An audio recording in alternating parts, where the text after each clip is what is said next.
வணக்கம். இன்றைய அரசியல் ஆடுகளம் நமக்கு சொல்லும் செய்திகள் என்ன? முதல் செய்தி பராசக்தியை பற்றி தான். காற்று வாங்கும் பராசக்தி அப்படின்னு நிறைய பேர் போட்டிருக்காங்க. உண்மையிலே காற்று வாங்குதா அப்படின்னு பார்த்தா படக்குழு சொல்லியிருக்காங்க. ஒருத்தவங்க சொல்லியிருக்காங்க 11 கோடி வசூல் முதல் நாள். ஆனால் படக்குழு என்ன சொல்கிறாங்க? இல்லை 27 கோடி. அதுதான் ரெஜெண்ட் ஆரம்பித்ததே எதுக்குன்னு கேட்டிங்கன்னா, அந்த பிளாக்கை ஒயிட் ஆக்குறது, கருப்பு பணத்தை வெள்ளை பணமாக்குறது, இந்த மாதிரி ஒன்றுக்குமே லாய்க்கு இல்லாத படத்தை எடுக்கிறது. அது மொத்தம் 10 கோடி கூட வசூல் பண்ணாது. ஆனால் 100 கோடி வசூல் வந்துச்சுன்னு சொல்லி ஒரு 90 கோடி கொள்ளையடித்த பணத்தை வெள்ளை பணமாக மாற்றிடுவாங்க. அதுக்கு தான் இந்த ரெஜெண்ட். அதுக்கு தான் 2006 இதுக்கு தான் உருவாக்குனாங்க. கொள்ளையடித்த பணத்தை வெள்ளை பணம். அந்த ஒரு பிடிஆர் சொன்னார்ல, 2 பேரும் 30,000 கோடி வச்சுக்கிட்டு என்ன செய்கிறதுன்னு தெரியாமல் முழிச்சுக்கிட்டு இருக்காங்கன்னு. அது சபரீசன் போய் இதில் போட்டுடுவார், G2 லேண்டை வாங்கி இன்னொருத்தவங்க பேரில். இவர் சினிமாவில் போய் போட்டு இந்த படத்துக்கு இவ்வளோ லாபம் வந்தது. ஆக நம்மெல்லாம் மற்ற தயாரிப்பாளர்கள்லாம் ஒரு படம் நஷ்டம் வந்தால் ரொம்ப லாபம் வந்தால் மகிழ்ச்சி அடைவாங்க. மற்ற தயாரிப்பாளர்கள் அப்பா லாபம், இவங்க நஷ்டம் வந்தால் மகிழ்ச்சி அடைவாங்க. ஏன்னா அதில் ஒரு கொள்ளையடிச்ச பணத்தில் ஒரு 40-50 கோடியை வெள்ளையாக்கிடலாம்ல ஒயிட்டா. அதனால் அவங்க ரொம்ப மகிழ்ச்சி தான். இப்போ பராசக்தி ஓடலைங்கிறது அவங்களை பொறுத்தவரை மகிழ்ச்சி. ஆனால் வெளியில் அசிங்கமாக போச்சு, எல்லாம் ரொம்ப அசிங்கமாக பேசுகிறாங்க. என்னையா போட்டே என்னாச்சு? ஜனநாயகம் ரிலீஸ் ஆகாமையே 11 கோடி, ஜனநாயகம் ரிலீஸ் ஆகிருந்தால் 1 கோடி 2 கோடி கூட வந்திருக்காது அப்படின்னு எல்லோரும் சொல்கிறாங்க. அதனால் 11 கோடி கூட வந்திருக்குமான்னு எனக்கு சந்தேகம். ஏன்னு கேட்டிங்கன்னா, தியேட்டர்லேருந்து வீடியோ வந்திருக்கு. இந்த வீடியோவை பாருங்கள். மொத்தமே 5 பேர் தான் இருக்காங்க. உள்ளே போனவர் அதை மொபைல் ஃபோனில் ஃபோட்டோ எடுத்து ட்விட்டரில் போட்டு விட்டார். ஆக 5 பேர் இந்த வீடியோவை பாருங்கள். எனக்கு வீடியோ எடுத்து பார்ப்போம், பின்னாடி உதவும்.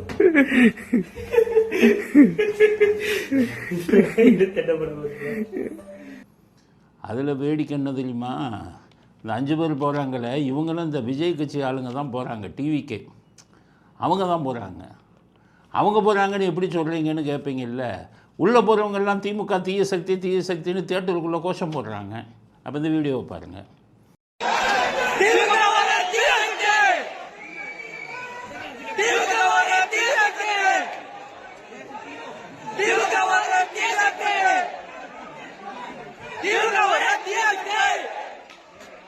இவர் தான் சொன்னார், விஜய் திமுக தீய சக்தி, டிவிக்கு தாவேக்கா தூய சக்தின்னாரு. உள்ளே போய் திமுக தீய சக்தின்னு கோஷம் போடுறாங்கன்னா உள்ளே போனது யார்? விஜய் ஆளுங்க தான். நிலைமை எப்படி இருக்குன்னு பார்க்க. அதனால தான் இந்த 10-11 கோடி கூட வசூல் வந்திருக்கு. இவ்வளோ கேவலமாக போச்சு, காற்று வாங்குது. ஆனால் வெளியில் எல்லாட்டையும் ரொம்ப பெருமையாக சொல்லிக்கிறாங்க. சரி, இதுதான் நிலைமை அப்படின்னு பார்த்தீங்கன்னா, வெளிநாட்டு ரைட்டை 30 கோடிக்கு விற்றுருக்காங்க வெளிநாட்டில். அது வெளிநாட்டில் 3 கோடியாச்சும் கலெக்ஷன் ஆகுமான்னு தெரியல. வெளிநாட்டிலேருந்து வந்திருக்கிற வீடியோவை பாருங்கள். 2 வீடியோ வந்திருக்கு. ஒரு அம்மா குழந்தையோடு உள்ளே போனால் பயந்து போச்சேன்னு அது மட்டும்தான் இருக்குது. இந்த வீடியோவை பாருங்கள் வெளிநாட்டில்.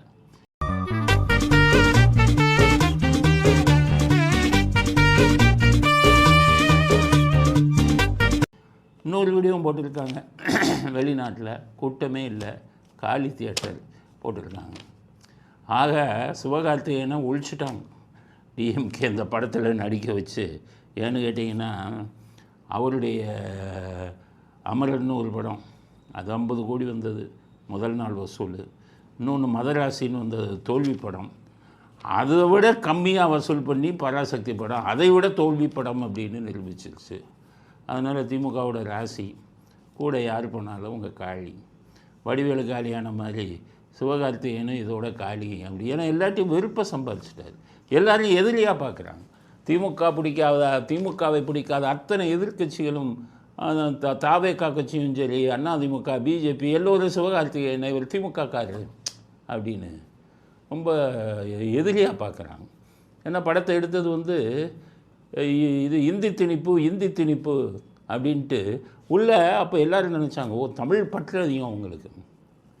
உள்ளே எல்லாம் என்ன பண்ணிட்டாங்க, தமிழ் பற்று அதிகம்னா தெலுங்கு வாழ்கன்னு படத்தில் கோஷம்.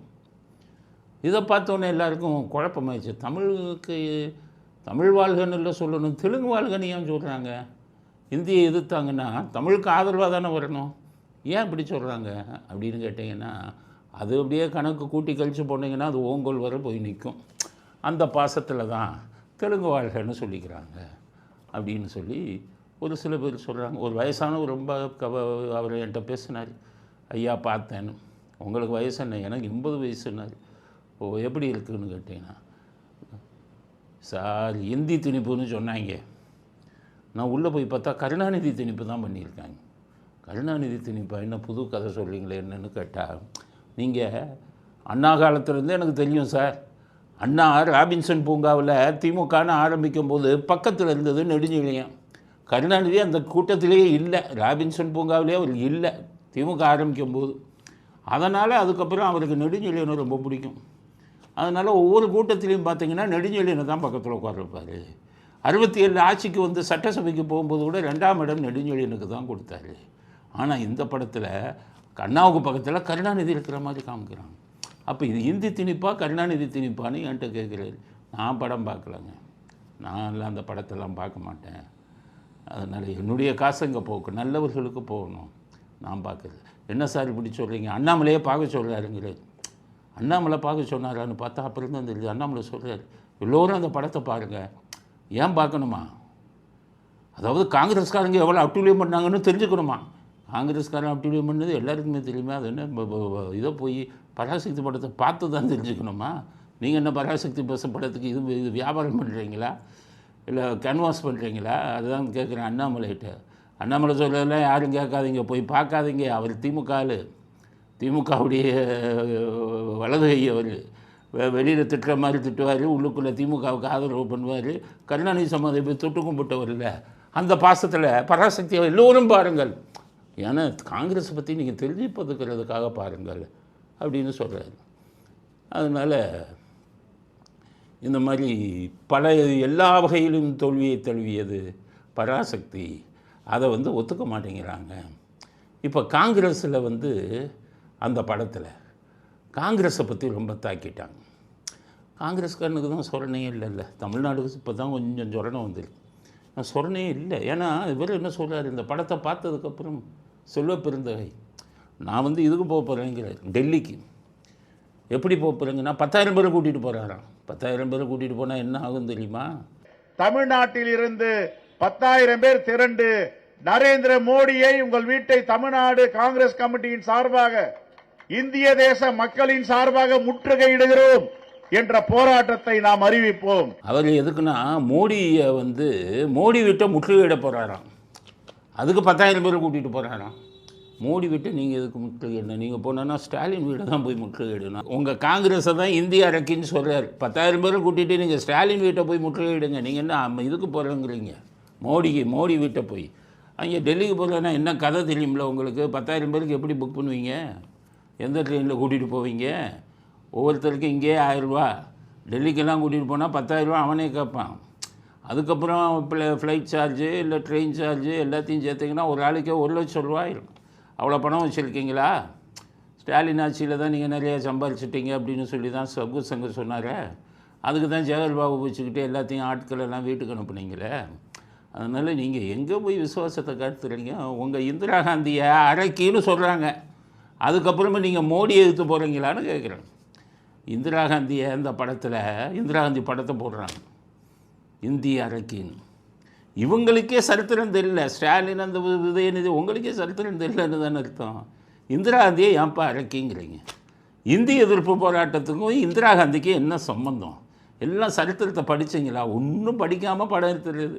1965 தான் இந்திய எதிர்ப்பு போராட்டம் மிக தீவிரமாக நடந்தது. அப்போ இந்திரா காந்தி பிரைம் மினிஸ்டரே இல்லை. அப்போ வந்து லால் பகதூர் சாஸ்திரி தான் பிரைம் மினிஸ்டராக இருந்தார். நேருவுக்கு அடுத்து லால் பகதூர் சாஸ்திரி வந்தார். இந்திரா காந்தி பிரதமராக வந்தது 1966 ஜனவரி 24. இந்திய எதிர்ப்பு நடந்தது 1965. அந்த அம்மாவை போய் பார்த்துக்கிட்டு ஏன் இந்தி அரக்கி அப்படின்னு சொல்லி ஃபோட்டோவை போட்டு அசிங்கப்படுத்தும். அதில் வேடிக்கை என்னென்னா, அரக்கின்னு சொன்ன உடனே காங்கிரஸ்காரனுக்கு ஏன் கோபம் வரலன்னு கேட்குறாங்க. திமுக படத்தில் இந்தி அரக்கின்னு இந்திராந்தியை காமிக்கிறாங்க. அவங்கள பார்த்து ஏன் கோபம் வரல காங்கிரஸ்காரனுக்குன்னா, அரக்கின்னு பரவாயில்ல, இந்திரா காந்தியை பிசாசுன்னு சொன்னால் அவர் கருணாநிதி. அப்போதே காங்கிரஸ்காரன் வாயை திறக்கலையே. இப்போ எமர்ஜென்சி பீரியடில் எல்லாத்தையும் பிடிச்சி கை காலை ஒடிச்சார் இந்திரா காந்தி. அந்த டைமில் கருணாநிதி என்ன அறிக்கை விட்டார்? மிசாவை ஏவி விடும் பிசாசுன்னாரு. மிசா பிசாசு அப்படின்னு ரைமிங்கில் திட்டினார். அப்போ பிசாசுன்னாரு. காங்கிரஸ்காரன் ஒருத்தனுக்கும் சொல்லணும் வரலையே, அப்பவும் வரல, இன்றைக்கும் வரலையே. அதனால் பிசாசுன்னு சொல்லிவிட்டு இப்போ அரைக்குன்னு சொன்னால் அது என்ன பெருசு எது இல்லையே. இதை விட மோசமாகலாம் திட்டியிருக்காரு. இருந்தாலும் 1-2 பேர்த்துக்கு சொரணம் வந்துச்சு காங்கிரஸில். மாணிக் தாக்கூர் சொல்லிட்டாரு, அந்த படம் டப்பா படம்னு சொல்லிட்டாங்க, நான் கஷ்டப்பட்டு சம்பாதிச்ச பணத்தில் இருந்து அந்த படத்தை பார்க்க விரும்பலை, ஆனால் என்னுடைய ஃப்ரெண்டுங்கள்லாம் சொல்லியிருக்காங்க ஒன்றுக்கு லாயக்கு இல்லாத படம்னு அப்படின்ட்டார். அடிச்சிட்டார். அப்புறம் இங்கே காங்கிரஸ்காரனே மோசம்ட்டாங்கன்னா எப்படி ஓடும் படம்? அதுக்கப்புறம் ஒரு திருச்சி வேலுசாமி அவர் தான் பிடிச்சி வெளுத்துட்டார். அவர் என்ன சொல்லிட்டாரு, எங்களுக்கெல்லாம் ஹிந்தி வேணாம், ஊருக்கு ஹிந்தி வேணாங்கிறது. இவங்க மக கனிமொழி ஹிந்தி கோர்ஸு படித்தாங்களாம். ஏன்னா மத்தியமா அது மாதிரி இது ஹிந்தி கோர்ஸ் இருக்குது, பிரார்த்தனா மத்தியமா அந்த மாதிரி கோர்ஸ் இருக்குது. அதை வந்து ரகசியமாக படிச்சிருக்காரு இவங்க கனிமொழி. அது மட்டும் இல்லாமல் அவர் கருணாநிதி ஒரு தடவை சொன்னாராம், என்னுடைய பேரன் தயாநிதியின் வெற்றிக்கு காரணம் அவனை ஆங்கிலத்தை விட ஹிந்தி நன்றாக பேசுவான், அதனால் தான் அவனுடைய வெற்றிக்கு அதுதான் காரணம்னு பேசினார். திருச்சி வேலுசாமி சொல்கிறார் இந்த கதையை.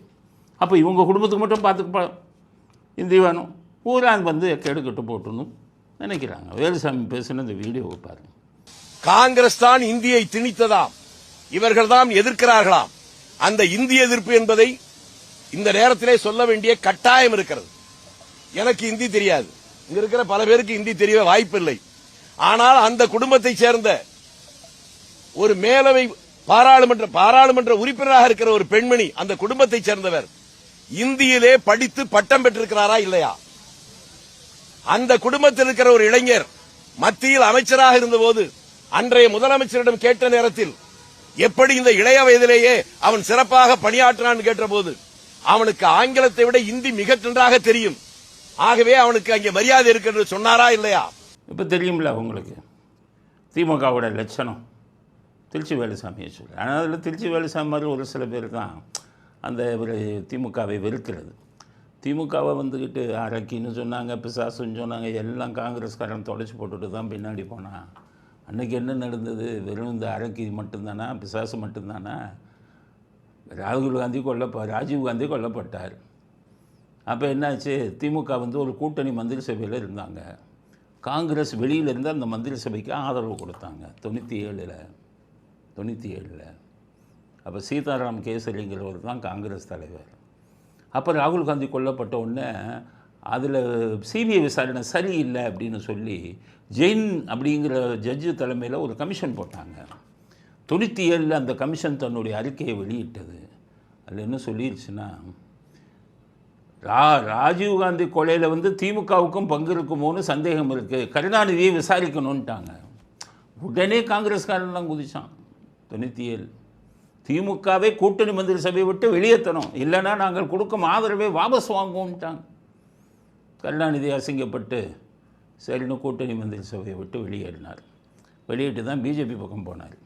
அப்போ திமுகவை வெளியேற்றணும்னு சொன்ன அதே காங்கிரஸ், அதே சோனியா காந்தி 2004 கருணாநிதியிட்ட போய் கைகூப்பி நின்று நீங்களும் நானும் கூட்டணி மந்திரி சபை போன அதே திமுகவை, எந்த ஜெயின் கமிஷன் ராஜீவ்காந்தி கொலைக்கு திமுகவும் காரணம்னு சொன்னதோ, எந்த ஜெயின் கமிஷன் வந்துக்கிட்டு கருணாநிதியை விசாரியுங்கள், அவருக்கு பல ரகசியங்கள் தெரியும்னு சொன்னதோ, அந்த இந்த சோனியா காந்தி, இதுக்கெல்லாம் திமுகவை எதிர்த்த சோனியா காந்தி 2004 ஆதரவு கரம் நீட்டி கையில் உள்ளே போட்டு கூட்டணி மந்திரி சபை வச்சாங்க.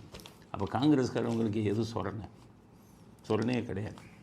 அன்றைக்கே சொரணை விட்டுட்டீங்க. இப்போ அரைக்கு என்னதுக்கு உங்களுக்கு சொரணை வந்துருச்சா? இருந்தாலும் கூட்டணியில் வந்து கொஞ்சம் பிளவை உருவாக்குவதாக கேள்வி. இப்போ வந்து டெல்லி வர போயிடுச்சு. அவங்க இப்போ என்ன சொல்லிட்டாங்க, திமுகட்ட கிளீனாக சொல்லிட்டாங்க, 55 சீட்டு 3 மந்திரி கொடுத்தா தான் உங்கள் கூட கூட்டணி, இல்லைன்னா நாங்கள் விஜய் பக்கம் போகிறோம்னு முடிவு எடுத்துட்டாங்க காங்கிரஸ். அதனால் ஸ்டாலின் என்ன செய்கிறதுன்னு முடிச்சுக்கிட்டு இருக்கார். ஏன்னா அவர் பக்கம் கூட்டணி சேரவே ஆள் இல்லை, இருக்கிறதும் பிச்சுக்கிட்டு போகுது. விடுதலை சிறுத்தைகளுக்கு சீட்டு கொடுத்து பிரயோஜனம் இல்லை. அங்கே இருக்கிற 18 வயசுலேருந்து அந்த இளம் பசங்கள்லாம் விஜய் பக்கம் போயிட்டாங்க. ஜாதி இதெல்லாம் தூக்கி போட்டாங்க. அதனால் அவரும் கதிகலங்கி இருக்கிறார் உங்களுக்கு திருமாவளவன். அதனால் காங்கிரஸ் திமுகவை விட்டு வெளியில் போவது உறுதியாகிவிட்டது. திமுக தலைவர்கள் எல்லாம், இது காங்கிரஸ் தலைவர்களுக்கெல்லாம் சொரணம் வந்துருச்சு. அதனால் கூடிய சீக்கிரம் கூட்டணியில் மிகப்பெரிய மாற்றம் உண்டாகும் அப்படிங்கிறது நமக்கு கிடைத்த செய்தி. ஆக பராசக்தி சிவகார்த்திகேயனை மட்டும் காலி பண்ணலை, காங்கிரஸையும் கூட்டணியை விட்டு காலி பண்ணது. பராசக்தி பல மாறுதல்களை அரசியலில், தமிழ்நாடு அரசியலில் வருவதற்கு காரணமாக இருந்த படம். அன்றைக்கி பராசக்தி வச்சுக்கிட்டு தான் ஆட்சிக்கு வந்தாங்க, இன்றைக்கி பராசக்தி வச்சுட்டு தான் ஆட்சியை இழந்து வெளியில் போக இருக்கிறார்கள் அப்படிங்கிறது தான் செய்தி. இதுக்கிடையில் விஜய் வந்து டெல்லிக்கு சிபிஐ கூப்பிட்டுருக்காங்க. அதனால் அவர் டெல்லிக்கு போயிருக்கார் விசாரணைக்கு, தனி விமானத்தில் போயிருக்கார்.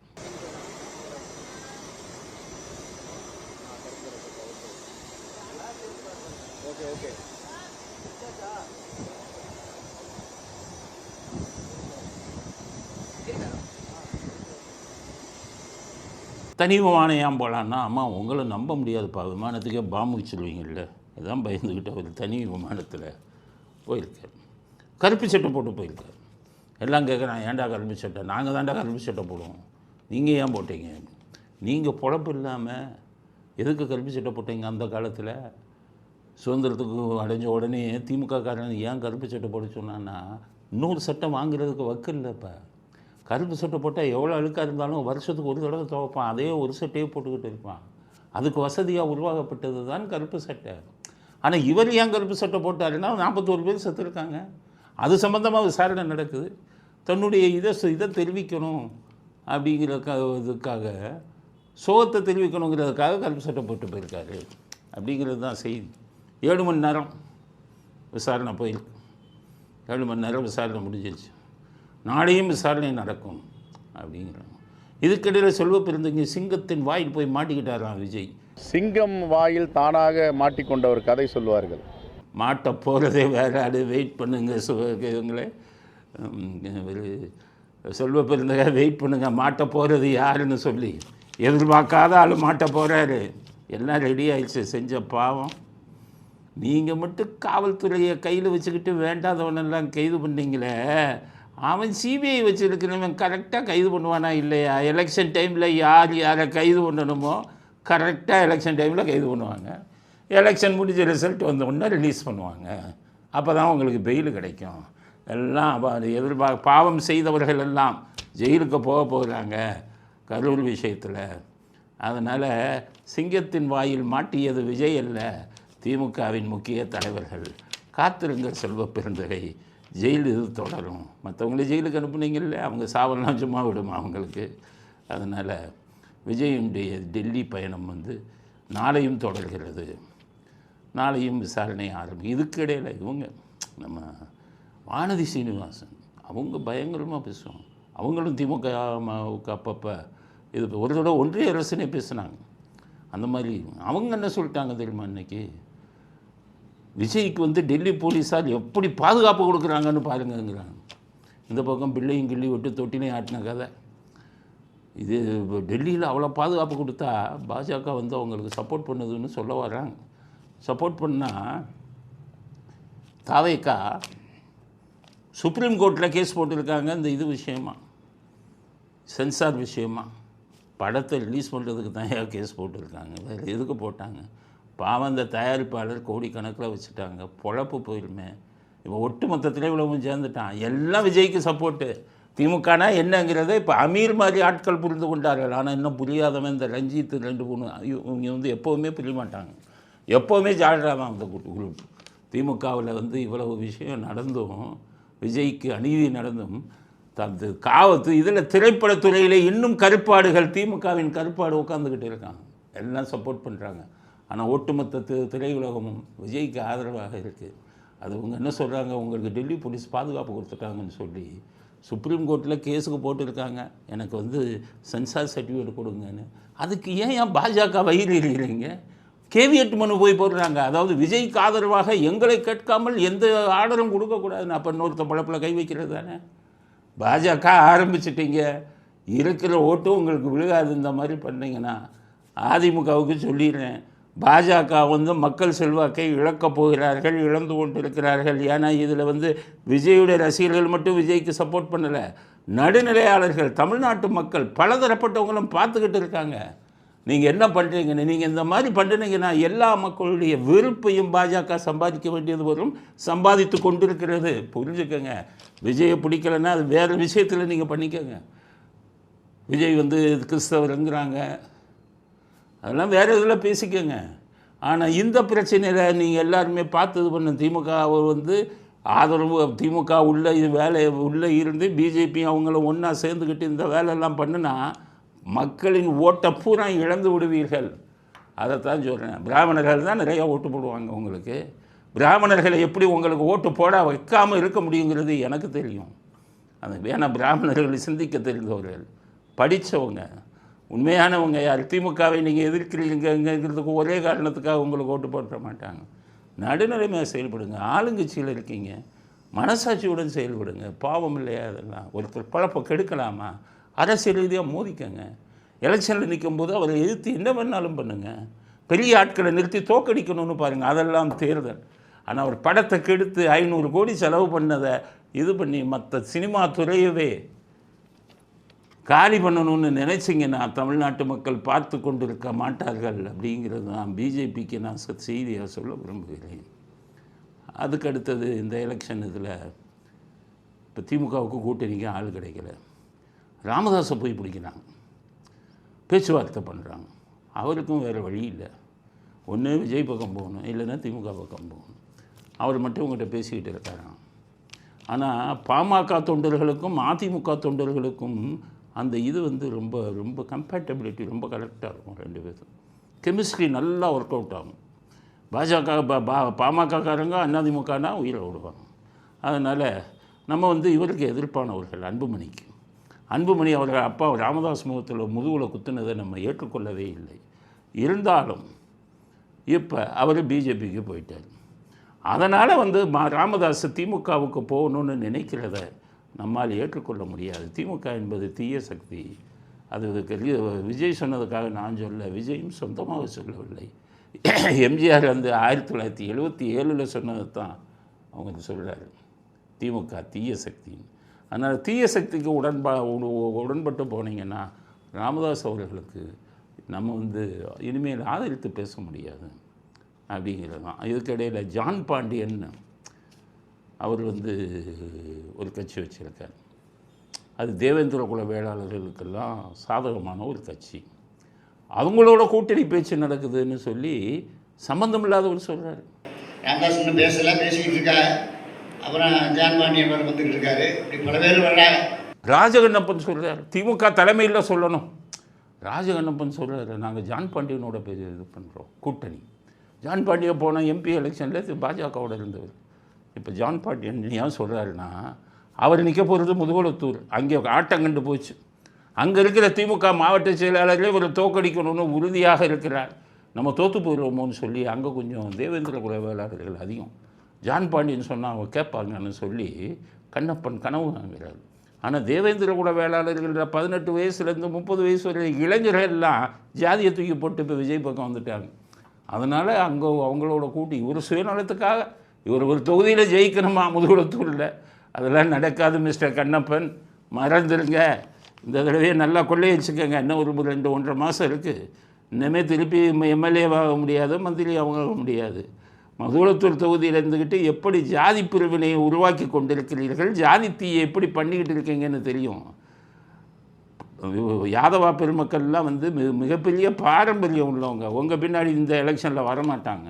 அவர்கள் பேரை சொல்லி ஆட்சிக்கு வந்துட்டு கொள்ளையடிக்கிறது, இது எவ்வளோ நாளைக்கு பண்ண முடியும்?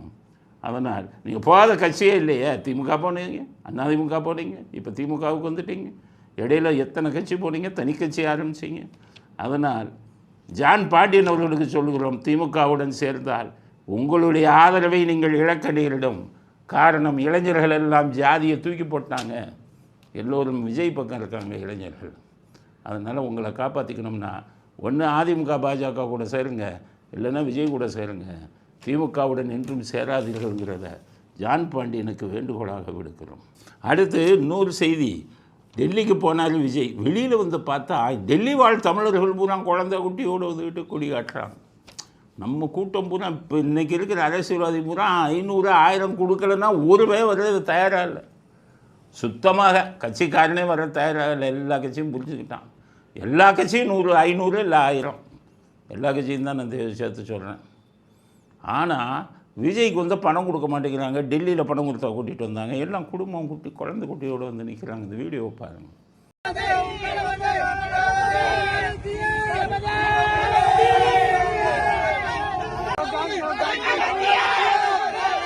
ஆக வெளி மாநிலத்தில் இருக்கும் தமிழர்கள் மத்தியில் கூட ஒரு விழிப்புணர்வு வந்திருக்கு. ஆட்சி மாற்றம் தேவை. இப்போ இருக்கிற அரசியல்வாதிகள் யாரையும் வந்து நம்புகிறதா இல்லை. எல்லா கட்சியிலையும் நல்லவர்கள் இல்லை. நான் பார்த்துட்டேன். தலைவர்கள் நல்லவர்கள் இல்லை. தொண்டர்கள் இருக்கலாம். என்னடா விஜய் சப்போர்ட் பண்ணி பேசுகிறேன். எது உண்மையாக தான் பேசிக்கிட்டு போயிட்டே இருக்கோம். நான் தான் சொல்லலை, நான் படம் வாங்குறது இல்லை, எந்த கட்சியிலையும் போய் பதவி வாங்குறதுக்காக நான் பேசலை. நான் உண்மைக்காகத்தான் பேசுகிறேன். அது விஜய்க்கு சில சமயம் சாதகமாக இருக்கும், சில சமயம் பாதகமாக இருந்தாலும் நாங்கள் அதை பேசுவோம். அதுக்காக ஒரே சைடெல்லாம் இருந்துக்கிட்டு பேச மாட்டோம். தப்பு செஞ்சீங்கன்னா, பிஜேபி தப்பு செஞ்சீங்கன்னா உங்கள் சென்சார் போர்டில் நீங்கள் பண்ணின வேலைக்கெல்லாம் உங்களுக்கு எவனாச்சும் ஆதரிப்பானா? மனசாட்சி இருக்கா? மனிதாபிமானம் இருக்கா? ஒரு படத்தை குட்டிச்சவரை ஆக்குறீங்களா இல்லையா? தப்பு இல்லையா? அதெல்லாம் மனசாட்சி இல்லை. முருகன் முருகன்னு திருப்புறம் நம்ம கும்பிடுறீங்களே, முருக கடவுள் உங்களுக்கு சொல்லிக் கொடுத்த பாடம் இது தானே இன்னொருத்தவங்க பொழப்ப கெடுக்கணும்னு. அதனால் உங்களுக்கு எப்படி சப்போர்ட் பண்ண முடியும்? அதிமுக தொண்டர்களோடு வந்து நாங்கள் ஒன்று இருக்கோம். ஆனால் அதிமுக தலைவர்கள் செய்யும் முட்டாள்தனத்துக்கெல்லாம் நாங்கள் தலையாட்ட முடியாது. அதையும் புரிஞ்சுக்கணும். அதனால் எது உண்மையோ அதைத்தான் பேசுவோம். அடுத்து இந்த செந்தில்னு ஒரு பத்திரிகையாளர், அவரெல்லாம் பத்திரிகையாளர்னு சொல்லலாமா? பத்திரிகையாளர்கள்னால் அது பெரிய பட்டம். நடுநிலையாளர்களாக இருக்கணும். பேனா பேசணும். முன்னாடி பேனா பிரிண்ட் மீடியா இருக்கும்போது, பத்திரிக்கை இருக்கும்போது, இப்போ வந்து வார்த்தைகள் அதுதான் ஆயுதம். முன்னாள் பேனால் ஆயுதம், பேனா ஆயுதம். எப்பெல்லாம் டிஜிட்டல் இது வந்துருச்சு. அதனால் எப்படி பேசணும்? பத்திரிக்கையாளர்னு பேரை வச்சுக்கிட்டு ஒரு கட்சிக்கு சார்பாக போயிட்டு சம்மந்தம் இல்லாமல் இல்லாததையும் பொல்லாததையும் பொய்யையும் புரட்டையுமா பேசுகிறது. யாருன்னு தெரியாத நேரம் பார்த்தது கூட இல்லை. இதில் பார்க்கும்போது என்ன இப்படி பேசுகிறாங்க? தந்தி டிவியில் ஒரு இது வைக்கிறாங்க, விவாதம். தந்தி டிவி தான் தன்னுடைய இதை இழந்து ரொம்ப நாள் ஆயிடுச்சு. தந்தி டிவி உண்மையே பேசுகிறதே இல்லை. எங்கெங்கே பணம் எல்லாம் எப்படி விளையாடுது, அதெல்லாம் நிறைய கதைகள் இருக்குது. அதை பற்றி நான் பேச விரும்பல. காரணம் எல்லா மீடியாவும் அப்படி தான் போயிட்டாங்க. அதில் வந்து விவாதம் வைக்கிறாங்க. விவாதம் வச்சு வருதா, ஒவ்வொருத்தரும் ஆள் கூட்டிகிட்டு வரான். இனி ஒரு திராவிட முன்னேற்ற கழக தோழனோ, இனி ஒரு திராவிட இயக்க சிந்தனையாளனோ பேசுகின்ற பொழுது அரங்கிற்குள் ஒரு திமுக காரன் இல்லாவிட்டாலும் அவன் பேசுறத அமைதியா கேட்கணும், அவனுக்கு இடையூறு செய்யக்கூடாது என்ற பாடத்தை அவர்களுக்கு சொல்லிக் கொடுப்பதற்காக நாங்கள் வெளியே காத்திருக்கிறோம். நீங்கள் தந்தி டிவியை அதை அலோவ் பண்ணலாமா? அவன் தான் ஆளை கூட்டிகிட்டு வந்தால் ரவுடிகளை கூட்டிகிட்டு வருவான்ல. அப்புறம் சண்டை வருமா இல்லையா? ஒவ்வொருவங்களுக்கும் ஆள். திமுக அந்த கருணாநிதி காலத்திலேருந்து விசில் அடிக்கிறதுக்கு ஆள், வெடி போடுறதுக்கு ஆள், கருணாநிதி வாழ்கன்னு கத்துறதுக்கு ஆள். கருணாநிதி அப்படி தான் பண்ணுவார். அதே இதை இவன் என்ன பண்ணிவிட்டான்? திமுக அந்த விவாதத்துக்கெல்லாம் ஆட்களை கூட்டிகிட்டு வந்தான். பாஜக பார்த்தாங்க, என்னடா இவன் மட்டும் வெளியிலேருந்து ஆளை கூட்டிகிட்டு வராங்க, அவங்களும் கூட்டிகிட்டு வந்தாங்க. உள்ளே தகராறு நடந்துச்சு. நீ செந்தில் வந்து பத்திரிகையாளர் தானே, நீங்கள் என்ன கட்சிக்காரவங்களா? உடனே சேகர்பாபுக்கு ஃபோன் பண்ணுறாரு. சேகர்பாபு அடியாளை கூட்டிகிட்டு வந்துட்டார். பயங்கர அடிதடி. சரி, சேகர்பாபுட்ட அடியாளை கூட்டிகிட்டு வந்தீங்களே, அதை சொல்லலாமா? சேகர்பாபை மாட்டி விட்டீங்களே. சேகர்பாபு தான் அனுப்புனாருங்கிறத அந்த செந்தில்ங்கிறவரே சொல்கிறாரு. பெரிய இதாகி போச்சு. இப்போ பார்த்தீங்கன்னா கண்டன கணைகள் டிவிக்கேன்னு சேர்ந்துக்கிட்டு அவர் அக்கௌண்ட்டே க்ளோஸ் பண்ணிட்டார். ட்விட்டரில் அக்கௌண்ட்டு பேண்டுன்னு போட்டார். எல்லாரும் அவன் எதிர்ப்பாகிட்டாங்க. நீ சொல்லிட்டார், இனி எந்த விவாதத்துலையும் கலந்துக்க மாட்டேன். எந்த விவாதம்னா அதிமுக, பிஜேபி, நாம் தமிழர், டிவிகே, பாட்டாளி மக்கள் கட்சி, இவர்கள் கலந்து கொள்ளும் விவாதத்தில் கலந்து கொள்ள மாட்டேன். வேறு எங்கே இருக்க கட்சி தமிழ்நாட்டில் வேறு எந்த விவாதத்தில் கலந்துக்குவீங்க? பத்திரிகையாளர்களுக்கு நான் சொல்கிறேன், செந்தில்கிறவரெலாம் எனக்கு எதிரி இல்லை. நடுநிலைமையாக நடந்துக்கங்க ஐயா, மனசாட்சியோடு பேசுங்க. ஒரு கட்சி ஆதரவாக போயிட்டீங்கன்னா பத்திரிகையாளருங்கிற பேரை வைக்காதீங்க. அந்த கட்சியில் ஏதாச்சும் பதவியை வாங்கிட்டு போய் பேசுங்க. இந்த கண்ணதாசன் ஒரு ஆள் பேசுவார்ல, அந்த இதில் போய் மனித உரிமையில் போய் இதாக இருந்துக்கிட்டு திமுகவுக்கு ஆதரவாக எல்லா வேலையும் பண்ணிக்கிட்டு இருக்காருல்ல, அவர்கள் எல்லாம் வந்து டிவியில் பேசுகிறதுனால பத்திரிகையாளர்கள் ஆகிவிட முடியாது. அதனால தான் சொல்லுங்கள், இந்த பிரசன்னா அங்கெல்லாம் அப்படி தான் பேசுவாங்க.